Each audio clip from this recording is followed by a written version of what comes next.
Hello students, last video में हमने international business environment इसका syllabus, paper pattern, meaning, scope और सिग्निफिकेंस मतलब इम्पोर्टेंस ये टॉपिक हम कवर कर चुके हैं। अभी हम आज के वीडियो में देखेंगे कि इंटरनेशनल बिजनेस में अगर किसी कंपनी को या बिज़नेस को अगर एंटर होना है तो कौन कौन से मोड्स है, कौन कौन से तरीके हैं जिन तरीके से कोई बिज़नेस इंटरनेशनल मार्केट में उसकी एंट्री हो सकती है। वन बाय वन हम देखेंगे। उसके अलग अलग मोड्स हैं, अलग अलग तरीके हैं। इन ऑल 8 से 9 तरीके हैं। इन तरीक़ों से कोई कंपनी इंटरनेशनल बिजनेस में एंटर कर सकती है। जैसे एक है exporting, licensing, franchising, joint venture, contract manufacturing, mergers acquisition, strategic alliances, assembly and turnkey project. These are the main modes to enter in international business, international market. अब इसको one by one हम देखेंगे। First one, exporting. Exporting ये word की meaning ही क्या है?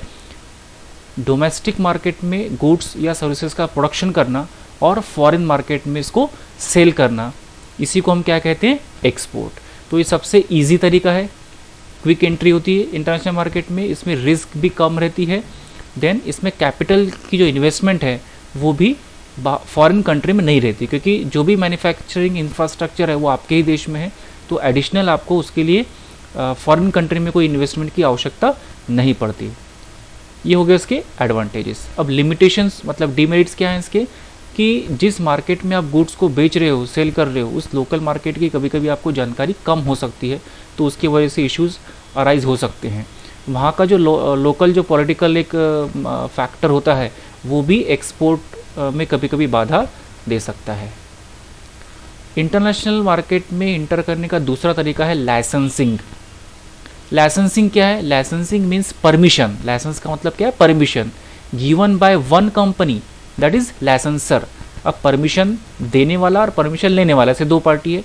तो जो परमिशन देता है, ठीक है, जो परमिशन या लाइसेंस देता है उसको हम क्या बोलते हैं? लाइसेंसर। और जिसको परमिशन मिलती है, जिसको लाइसेंस मिलता है, उसको बोलते हैं लाइसेंसी। तो ऐसे दो पार्टी रहती है।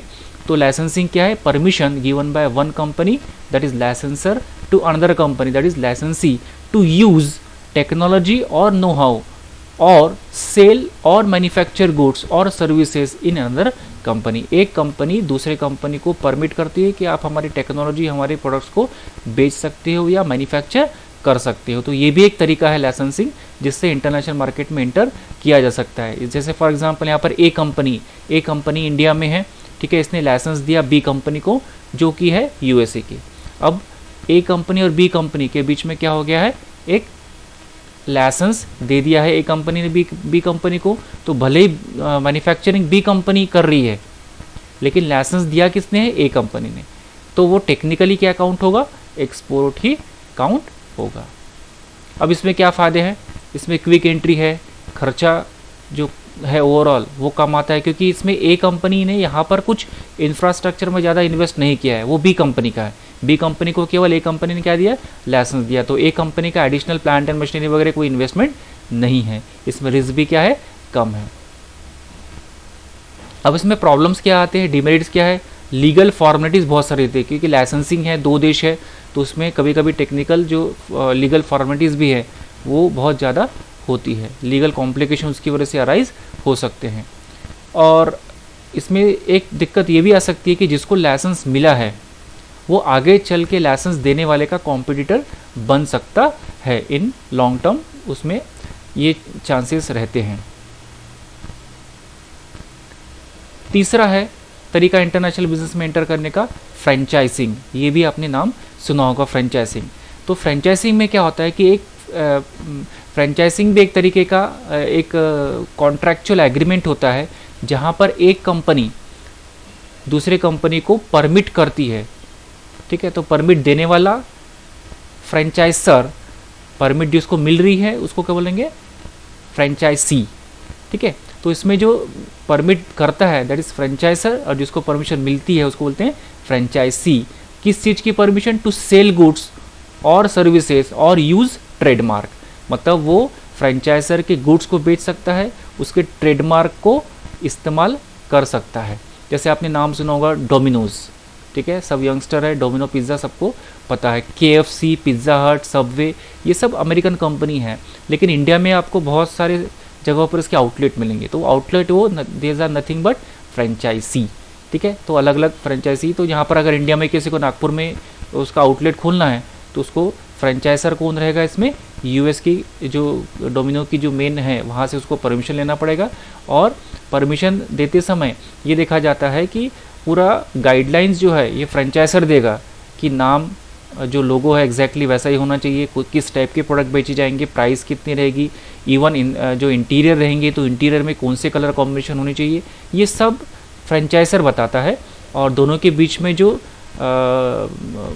प्रॉफिट का शेयरिंग होगा या प्लांट एंड मशीनरी में किसने इन्वेस्ट करना है, ठीक है, या वन टाइम देना है, ये सब उन दोनों के बीच में क्या लीगल एग्रीमेंट्स होते हैं, ये उस पर डिपेंड करता है। इसके फ़ायदे क्या हैं? फास्ट एंट्री होती है इसमें, रिस्क भी कम रहती है और ख़र्चा भी इसमें कम है। अब प्रॉब्लम्स क्या आते हैं, डिमेरिट्स क्या है? कॉम्प्लिकेटेड लीगल एग्रीमेंट, ये दोनों के बीच में जो लीगल एग्रीमेंट रहेंगे उसमें बहुत सारे पॉइंट्स ऐसे रह सकते हैं कि जिसमें कुछ कॉम्प्लिकेशन आ सकते हैं। देन फ्रेंचाइजी में become competitor of the franchisor, near future में उसका उस टाइप के प्रोडक्ट बना के वो कंपटीशन में उतर सकता है फ्रेंचाइजर के। चौथा तरीका है जॉइंट वेंचर। जॉइंट वेंचर में क्या होता है कि दो कंपनियां अपने रिसोर्सेज को कंबाइन करती है एक पर्टिकुलर पर्पस के लिए और एक पर्टिकुलर टाइम पीरियड के लिए, ठीक है।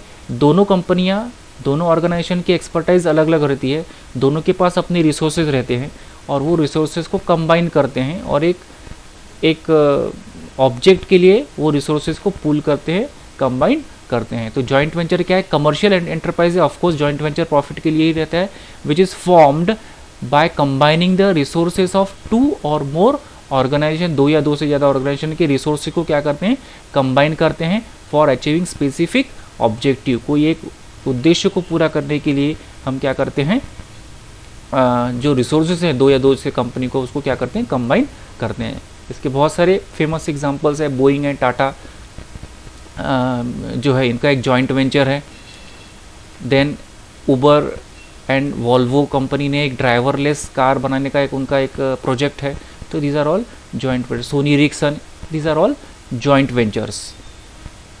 इसमें फ़ायदा क्या है, मेरिट क्या है? शेयरिंग और जो रिस्क है, रिस्क और जो खर्चा है वो क्या हो जाता है? शेयरिंग हो जाता है दो कंपनी में। एक्सेस टू न्यू मार्केट, ठीक है, कोई एक मार्केट में अगर किसी को एंटर करना है तो एक कंपनी का हो सकता है उतनी इन्फॉर्मेशन ना हो या उतना इंफ्रास्ट्रक्चर ना हो, तो दो कंपनियां मिलकर या 2 से ज़्यादा कंपनी मिलकर नए मार्केट को एक्सप्लोर कर सकती है। ओनली फॉर स्पेसिफिक टाइम और ऑब्जेक्टिव। जॉइंट वेंचर ये हमेशा एक पर्टिकुलर ऑब्जेक्ट के लिए रहता है या पर्टिकुलर टाइम फ्रेम के लिए रहता है। These are the merits. Demerits क्या है?